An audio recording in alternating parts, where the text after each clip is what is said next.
Madeleine Valdor lives on Gadigal country with her partner and 2 children.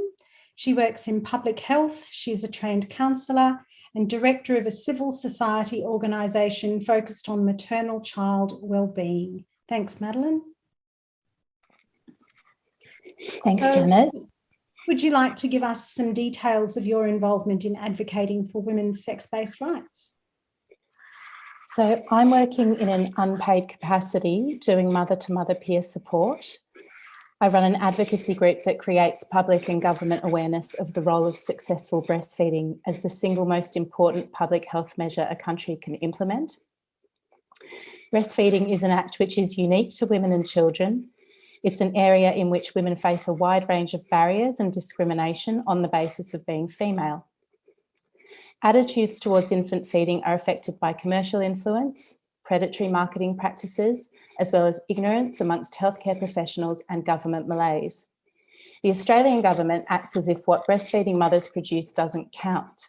We advocate for breastfeeding and unpaid carers' work to be recorded numerically in the GDP figures, and thank you for having me here tonight. What made you first realise transgenderism is a threat to women's rights? First realised there was a conflict between the claims of trans activists and the rights of women who are mothers when I saw language changing. I spoke with women and I realised this was happening in many organisations nationally and internationally.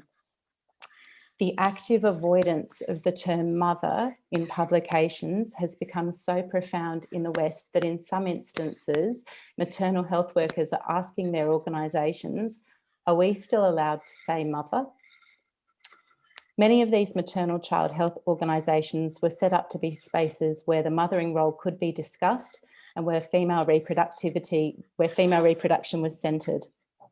Now, what has been happening is that even in those spaces, speaking out about the female body and reproduction and mothers is actually being silenced.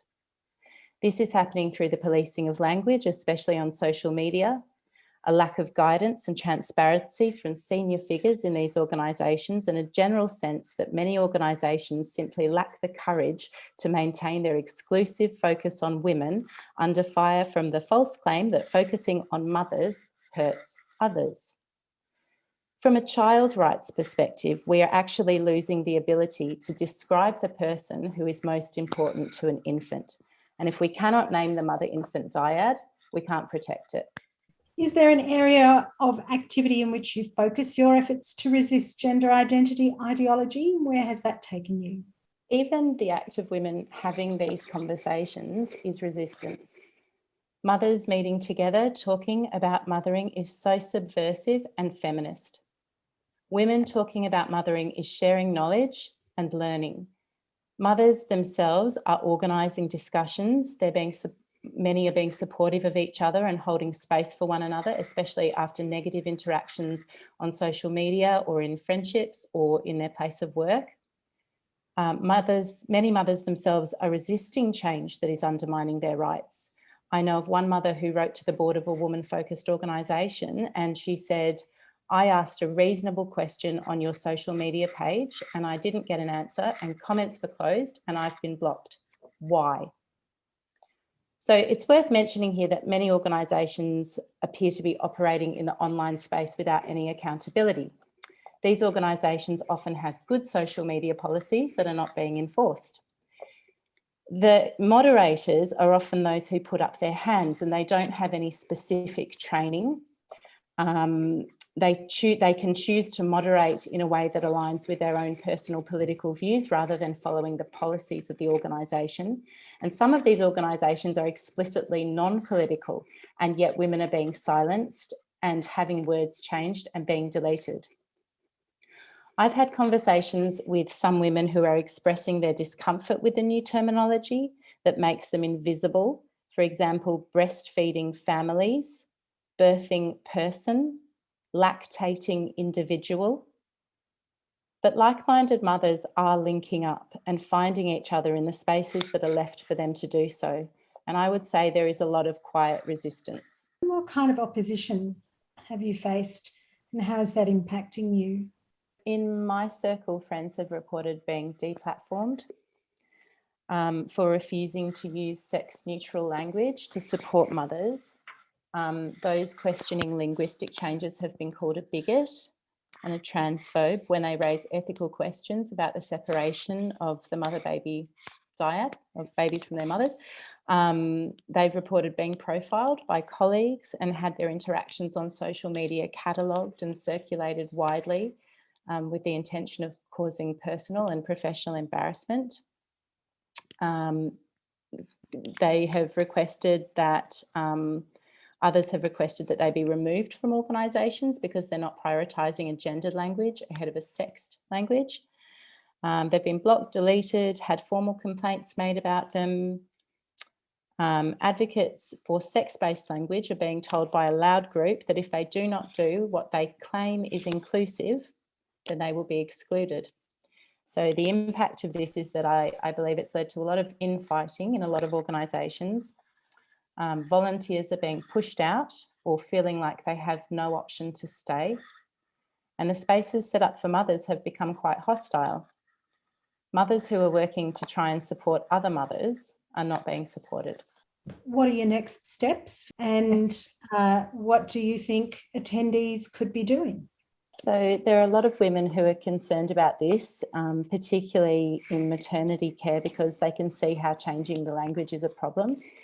So I would say keep talking, keep discussions going, be questioning, write to board members, managers, leadership. I mean, hold these organisations accountable, find like-minded women, go forward as a group, maintain that sex language is appropriate and necessary. Create your own space where it's okay to have these conversations, and it's, you know, it's more difficult to get kicked out of your own space. Don't underestimate the value of just planting seeds, opening up the conversation a little bit. There's a million ways to be involved. They don't all require you to be public and visible. If you're not in a position to speak publicly, support others who are. Buy their books, share a picture on social media of you reading J.K. Rowling. You know, send other women messages of support. And I don't want it to seem like I'm coming across as saying, you know, just be nice or be kind. But something I value in my approach is to kind of get my counselling skills going. And when I interact with others who feel differently, I try to work out how I can maintain a relationship with them. So, you know, how do I stay in relationship with people who think differently to me and feel differently to me? There's a lot of people who are trying to close down these conversations, and I'm wondering, how can we open them up again?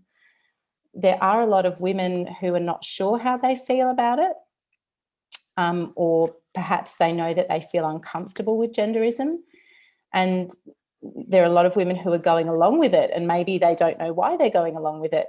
So it's a complex issue, and we need to create spaces for those women where they can come and ask questions and develop their ideas and not be punished for saying the wrong thing.